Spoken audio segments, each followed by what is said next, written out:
Good morning, my name is Austin Victor and that's my student ID number, and this is Communication and Organizations class, and the topic which I have engineered is leadership within an organization, invoking a strong bond between leaders and subordinates through effective communication. So the introduction will be concerning leadership, of course. Leadership is the proof that an organization has a head where all authorities come from and where all duties report to at the end of the day, which means that a leader is the person who attends to any reports which the subordinates will have to come to or submit to at the end of the day. So this study will be focusing on what encompasses a good leadership in an organization and how leaders tend to communicate with subordinates, providing a strategic communication report through reliable investigative observations. It will also focus on both vertical and horizontal forms of communication and how it helps improve the relationship of leadership style as well as boosting employees' performances at work. So moving on to the next slide, the main purpose of the study is to investigate the relations between leaders' communication styles and charismatic leadership, human-oriented leadership, task-oriented leadership, and leadership outcomes. The study identifies communication channels. This is the most important point actually regarding this whole assignment concerning leadership. The study identifies communication channels used by leaders to communicate with employees in their workplace. What this means is that this whole leadership and this observation actually revolves around how a company achieves its goals through communication, through good communication between leaders as well, leaders and their subordinates actually. So as well as to what extent does communication of the leader and employee affect building a trusting relationship. So a relationship is of course most important in an organization, and how they communicate, it works together hand in hand.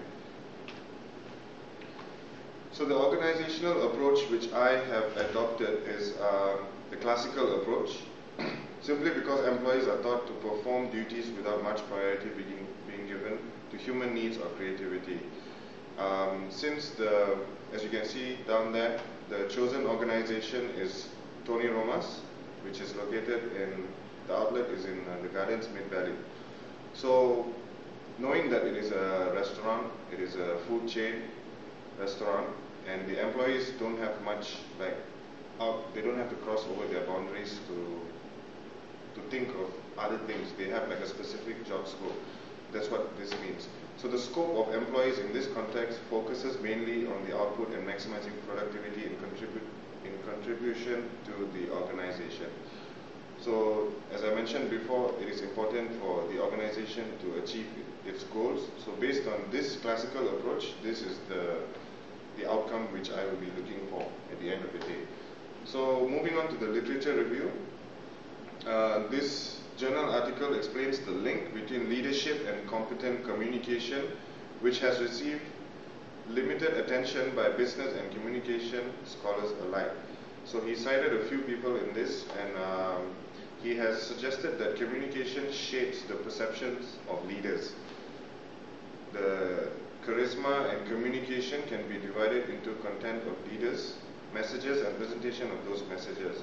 So in a nutshell, basically, he claims that leaders effectively communicate their vision, they win the confidence of followers, which then aids into communication, satisfying between the leader and the follower. What this means is that through effective communication, which is also the topic of my assignment, through effective communication, it builds better rapport between workers, leadership, and subordinates alike.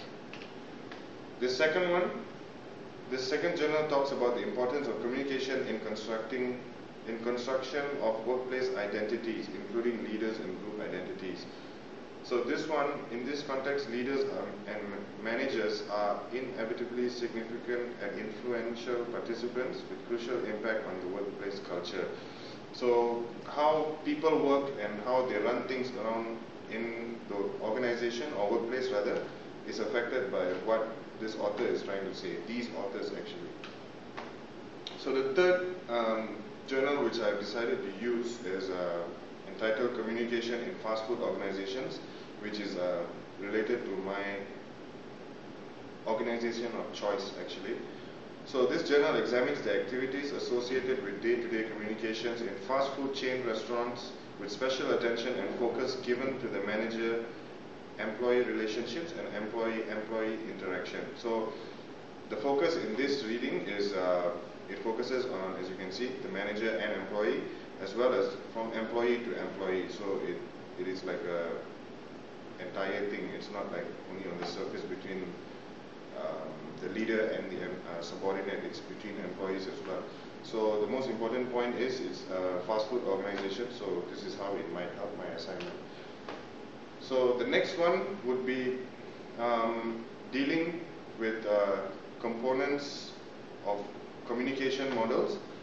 The ones demonstrated in this journal actually would be motivation, knowledge and skill within an organization context, and analyze relationship between job performances, position, level and communication competence.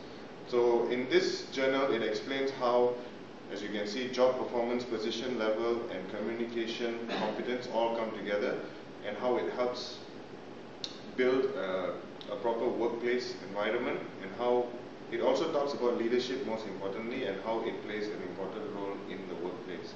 So this will definitely be of great help to me. So these are the research questions. So I think you can read that. And the methodology, a qualitative investigation report would be carried out in form of any of the following interview observation among members of the staff of Tony Romas to identify the communication style, channel, direction, contents used by the members of the staff as well as the leaders. So through this method, response would be authentic and the observation in the happenings of the restaurant would be easy to track down, because this is an open-ended survey rather. So therefore I'll be able to understand what goes on in this organization and draw a final conclusion based on real facts and evidences. And finally, for assignment, for the last assignment, assignment 3, the method which I have taken liberty in adopting is blogging. The blog will be updated on a weekly basis according to topics that were discussed in the week prior to that. Therefore, so I will compile everything, 12 weeks I think.